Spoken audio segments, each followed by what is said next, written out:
Saudi আরবে যাওয়ার জন্য ফিঙ্গারপ্রিন্ট দিতে ঢাকায় এসেছিলেন উজ্জ্বল মিয়া।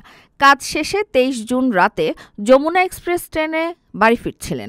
তবে নামার সময় জামালপুরের সরিষাবাড়িতে ট্রেনে কাটা পড়ে মৃত্যু হয়েছে এই প্রবাসীগামী কর্মীর। মঙ্গলবার ভাটারা ইউনিয়নের ভাটারা জাফরশাহী স্টেশন এলাকায় এই দুর্ঘটনা ঘটে।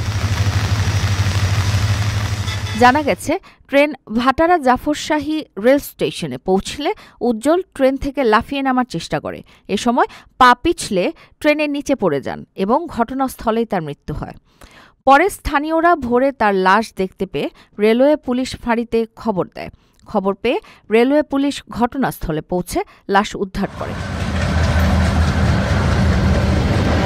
অপরদিকে সৌদি আরবের রিয়াদে সড়ক দুর্ঘটনায় কাজী রানা নামে এক যুবক নিহত হয়েছেন। বাংলাদেশ সময় রোববার রাত ৯টায় হাসপাতালে চিকিৎসাধীন অবস্থায় মৃত্যু হয় তার।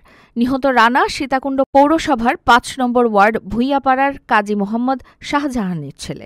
এ বিষয়ে নিহতের বাবা বলেন, ছেলে ৬ মাস আগে প্রথমবারের মতো সৌদি আরব যায়। সে রিয়াদে একটি ফুড কোম্পানির ডেলিভারি ম্যান হিসেবে কর্মরত ছিল।